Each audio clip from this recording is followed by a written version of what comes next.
I thought it'd be fun for you guys if I read you the page that made me finally call it quits when I was like, okay, I cannot do this. So I'm going to read you guys that page. What's up, everyone? My name is Zach, and welcome back to my channel. In today's video, I am bringing you a new kind of video that I'm exploring doing a series of. So definitely let me know what you thought about this video, if you like this idea, and also I would love to hear any suggestions you have about books that could be featured. And then, as always, I would love to know any thoughts that you might have on any of the books that I talk about in this video.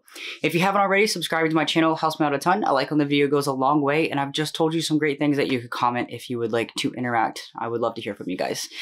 All right, let me explain to you what kind of video this is and kind of how it came about. So this idea started from, like, you guys know that song that's like, I got this feeling. I'm not going to try to sing because I can't. Inside my bones, blah, blah, blah. Yeah, I can't sing. I read books, don't sing. So that song came to my head one day, and I was thinking about this book, Tomorrow, Tomorrow, and Tomorrow, which is a book that I read this year and have not stopped talking about, have not stopped recommending. And I got to thinking, this book came out of nowhere for me. It was a book that I didn't expect to like. If you don't know, which you probably already do, Tomorrow and Tomorrow and Tomorrow is a literary fiction novel about these two people who meet when they're very young, and you go through their lives until they're way into adulthood. You see their relationship, which is kind of undetermined, go throughout time, the trials and tribulations. They end up working together and designing video games. That's another big part of this book, which I always get the question, like, do I have to know things about video games in order to like Tomorrow and Tomorrow and Tomorrow? No, you do not. Which, for the rest of this video, I'm just going to call it T times 3 so that I don't have to say that whole thing again, but I'm referring to Tomorrow, Tomorrow, and Tomorrow.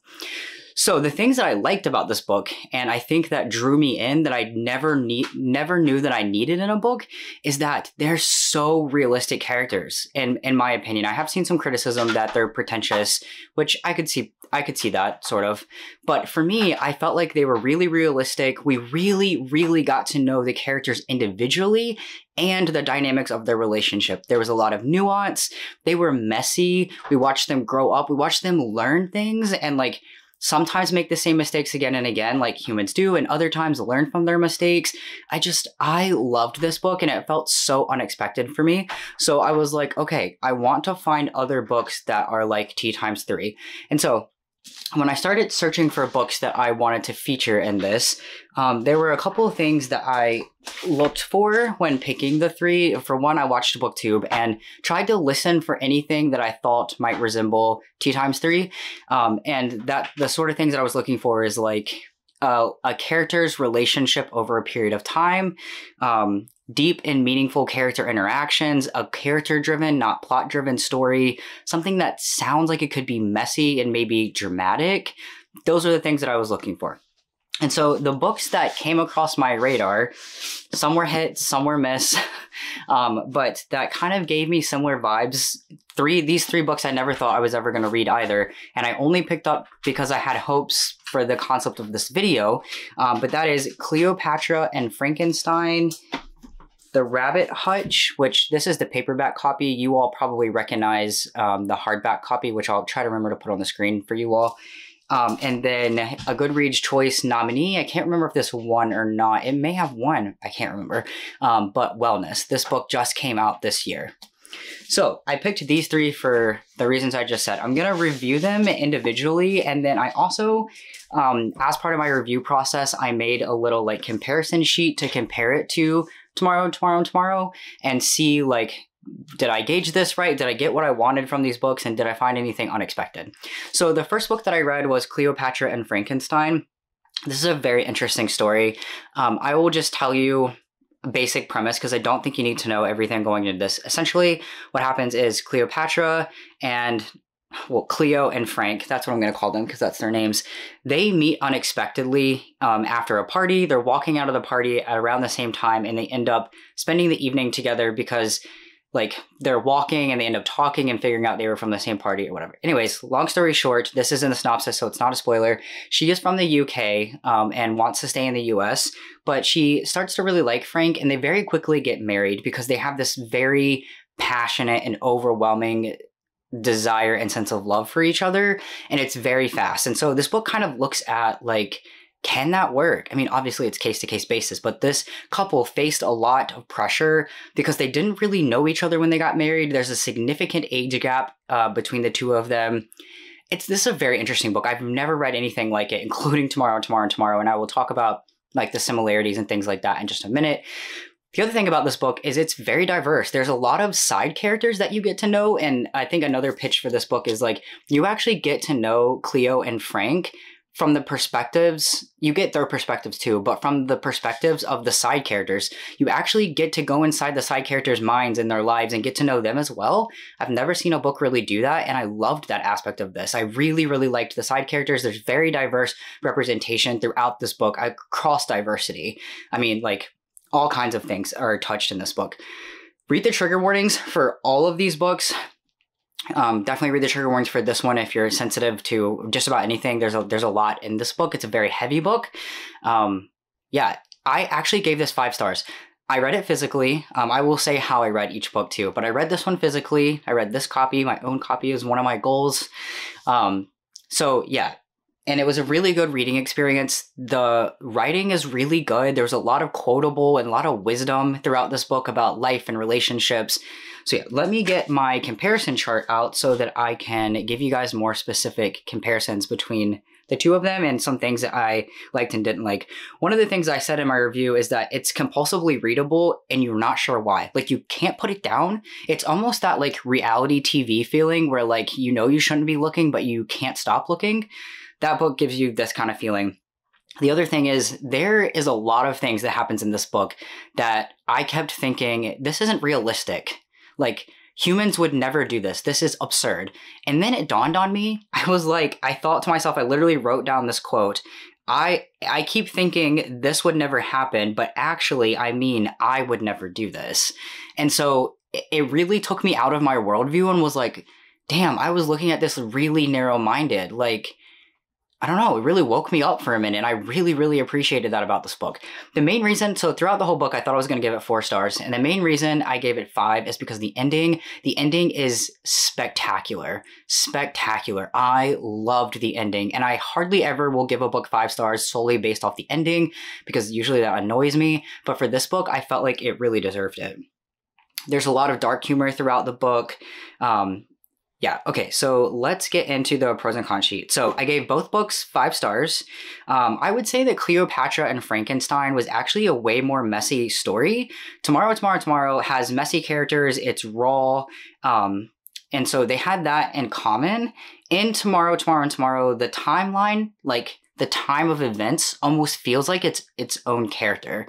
That wasn't so much the case in this one, but also in both books, the side characters are a very important part of the story and you get to know them intimately in both books. And so they definitely had that in common.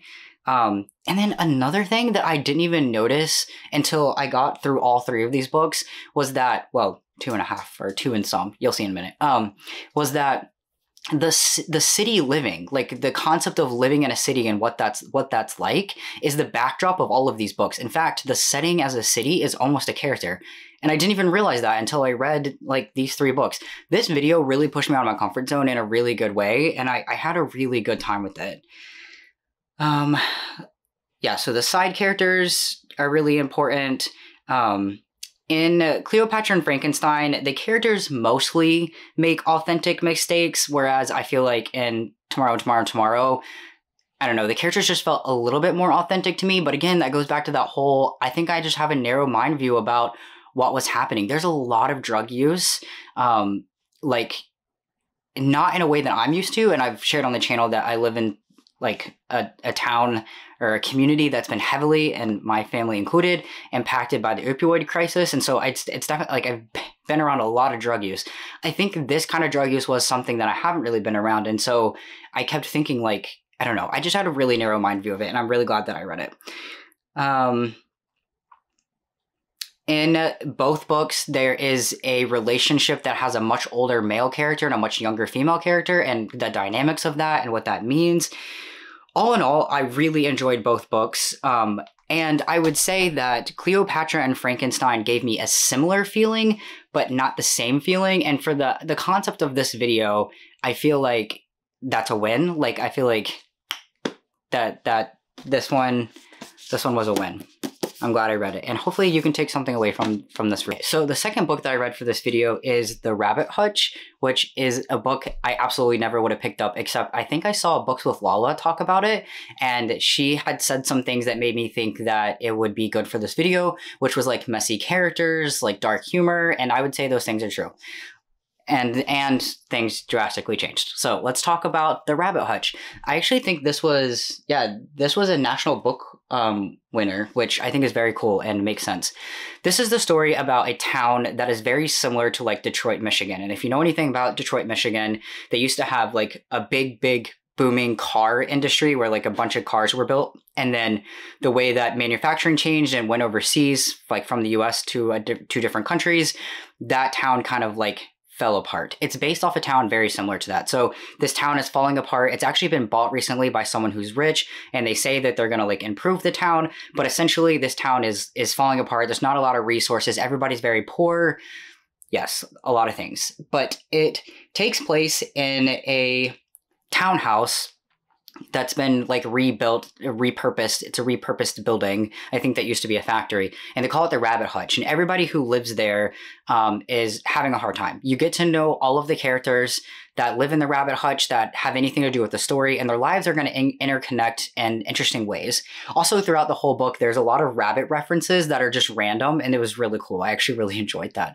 But basically, this book opens up with a very, very gruesome murder. And I didn't expect that. Actually, it says it on the back of the book, but I don't know why I didn't expect it to be that gruesome. But and you know, it's kind of like one of those things like with A Secret History. You know who's been murdered. You don't know who did it. And so the whole time you're wondering who did this. You have an inkling, but you don't know for sure. But you know what character's dead, and then you end up getting their perspective. And actually the book counts down, and it says like 36 hours before she exits her body. So like the whole time you're building up to this moment as you're getting to know the characters and trying to piece things together of different people's lives. Yeah, it was really interesting. Big trigger warning that I did not know. There is a lot of animal harm in this novel. And I wish part of me wishes I would have known that going in, but if I did, I wouldn't have read the book, and I'm really glad that I read the book. In fact, the animal harm was hard to read, but I feel like the more I do it, the easier it gets. If you guys didn't know, that's one of the big triggers for me. And I used to not read books that had any of it in it, but I want to try to push myself to grapple with some of those feelings. I'm not suggesting that anyone do anything that would upset them, or, you know, you get the point. But for me, I wanted to be able to read books that had that, and unfortunately, it's like really common in books. Anyways, so please read the triggers for this book. There are so many, more than any of the other books. This book had more triggers. And because of that, and because of some of the really unsettling scenes, I started wondering, is this literary fiction? And then when I looked it up on Goodreads, it is literary fiction, but the next genre that was listed is horror. This book really crosses the line between horror and literary fiction. I've never seen anything like it. It was really cool to see. I don't know, I loved this book. I did give it 4 stars, and I'm going to put it down so I can do the little comparison thing. So, you know, Tea Times 3 is not a horror, so off the bat, that is a difference. Both books had really messy characters. One difference, though, in kind of the characters is that you do have kind of a main character and then a bunch of side characters like the other books. However, they almost felt very equal in this story. Like, you kind of get to know them all equally, and so I feel like there was just many main characters. I don't really know the literary words for these things, but you get what I'm saying. Whereas in Tea Times 3, you have your two, like you have Sam and Sadie, and you really are following them over time and getting some from the side characters. This felt like more of just a bunch of main characters, and also this is over a very short period of time, like a week. You do get a lot of their backstory in the book, but the presence of the story is in like a week. The present feeling in tomorrow is over the course of many years. And so the timeline aspect was very different. There was more suspense. I would say there was more plot too in The Rabbit Hutch than there is in Tea Times 3. I wrote this too. I wrote, The Rabbit Hutch is like an expose on humanity and trauma, but not in the same way as Tea Times 3. It's close, but it approaches the darker side a lot more than Tea Times 3. Yeah, so it's a very dark book. There's a lot of dark humor. There's a lot of like the dark sides of humanity that we don't talk about, but we all experience. And I just, as a therapist, I was like, amazing. Speaking of therapy, there is a chapter in here that is the best representation of OCD that I've ever seen. It makes me want to reread it and reread it. It's, if you have the book or you've read the book, it's the chapter that's called like A Game of Clue. Yeah, very great OCD representation. Yeah, so my general consensus of this is that I'm really glad that I read it for this video, but it did not give me any of the same feelings of Tomorrow, except for messy characters. It has that city living aspect to it, and basically everything else was very different. But this is why I like doing booktube and doing these like experimental videos, because I can try new things. I would have never picked up the Rabbit Hutch, and I did because I challenged myself in this way. Okay, let's get to the last book here, which is Wellness by Nathan Hill. And this is going to be really short because I made it 35 pages into this book before I was like, I need to not right now this. So for those of you who maybe are new to booktube or don't use these acronyms, DNF stands for did not finish the book, which means you put the book down and you don't plan to pick it back up. Not right now just simply means this is clearly not the right time for me, and I need to come back to this book later. I very rarely not right now a book. It's usually pretty clear cut to me if something's going to be a DNF or not, and I DNF all the time. I have no problem DNFing.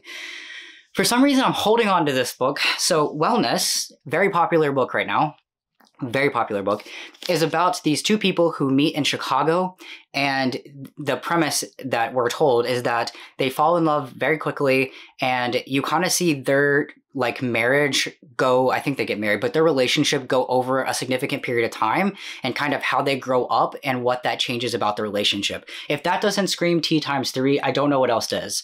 Now, Sadie and Sam's relationship is quite different, but it's still a relationship over time and how it changes because we grow up and we change. That is the main point of T times 3. This is the book that I thought was going to connect the closest to T times 3. Okay, so I started listening to this on audio. Oh, I read the Rabbit Hutch physically. Wellness is the only one I did on audio. I wanted to give it a try, and the narrator was really good, actually. And also a special thank you to Penguin Random House Audio for providing me with an audio arc of this book. I will be coming back to it later, but I recognized that if I continued this book, it was going to end up being a Night Circus situation, which is a book that I pushed through when I shouldn't have in the past, ended up making me very angry. And I think that I could be in a place to read this book, but it's not going to be anytime soon. This book is so melodramatic. It is so melodramatic. It's so pretentious. It's annoying. But I think that there is a version of me that kind of likes to sink my teeth into that and look at characters like that, kind of like reality TV. Sometimes I like a lot of drama, but right now I was not in the headspace for it, and I didn't want to ruin a story that I could potentially like in the future. I thought it'd be fun for you guys if I read you the page that made me finally call it quits when I was like, okay, I cannot do this. So I'm going to read you guys that page. For those of you who have not been on my channel before, I am not very good at reading aloud, so please bear with me. I'm probably going to mispronounce things. I'm aware. I can hear it in my brain, but then saying it, something happens. I don't know, so bear with me. But this chapter is called Come With Me. I'm not going to read you guys the whole chapter, but essentially it's all about, that's a phrase between them that started off when they first met in person, and he said to her, come with me. So it says, he proposes, he won't say marry me, he'll say come with me. It all starts on this night with Jack holding out his hand at the empty bottle and saying come with me. This incomplete sentence that Elizabeth completes by taking his hand and nodding yes, and together they walk through the blowing snow and the freezing cold, and for the very first time that winter, the sub-zero temperature seems not oppressive, but rather hilarious. How they keep ducking into vestibules and alleys to escape the wind, rubbing their hands together, laughing, sprinting to the next hiding spot, traveling in this preposterous manner all the way to a bar on Division, where during a conversation about how much they both love tonight's singer, they actually lose track of the singer and the singer's entourage, looking for a moment and realizing they're alone, they've been abandoned, then laughing about this, not really caring, talking more, establishing the essential facts about each other. She's Elizabeth, she's from New England. He's Jack, he's from the Great Plains. Period. Everything I've just read is one sentence. He's studying photography at the Art Institute. She's at DePaul majoring in cognitive psychology and also behavioral economics and also evolutionary biology and also neuroscience. Wait, he says, you have 4 majors? 5 majors if you count theater, which I have no talent for but enjoy nonetheless. So you're a genius. Mostly I'm just tenacious, she says. I have a good brain supplemented by a better work ethic. That's exactly what a genius would say. I'm also minoring in music theory for fun, and I'll probably audit a few courses in ethnographic sociology. Basically, I'm studying the whole human condition, coming at it from every possible angle. No, you're not. Nobody has 5 majors in college. No, you're just simply not doing that. Just simply put. And that whole thing that I just read you is how the entire book reads. And I just was like, oh, I can't do this right now. Like at some point I will be in the mood for this, but it is not right now. And so I'm going to keep my copy. I'm not going to sell my copy. Yeah, that's my experience with wellness. I still think it might be a good fit despite what I've said, but yeah, you get the point. As I was reading that out loud, I was thinking something else I should mention about the Rabbit Hutch is that the first 20-ish pages I almost quit because the writing was so difficult to get used to and figure out what was happening. But after I spent more time reading, because I liked the story, unlike wellness, too dramatic, the writing actually becomes really interesting. So stick with it if you start it and you don't like it. Okay, so I usually like to show you guys the books that I have read at the end. So to refresh, Wellness, Cleopatra and Frankenstein, and the Rabbit Hutch. All right, thank you guys so much for watching this video. I have another episode planned, which the Mostly Ghostly crew, my channel membership, voted on. So they got to choose what episode 2 will be. Definitely definitely let me know what you guys thought about this. Did you like this premise and idea? I had a really fun time with it, so I would love to get feedback from you guys. As always, a very special thank you to the Mostly Ghostly crew who support my channel every month through the channel membership. They get all kinds of benefits for being a member. If you are interested in supporting my channel, you can check out that membership linked below. I also want to say thank you to you for watching this video, and I'll see you guys in the next one. Bye.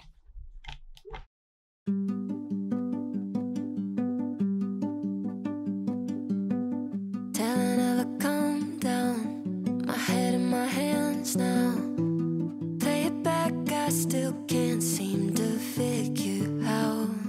When the rain came and we became a mosaic here.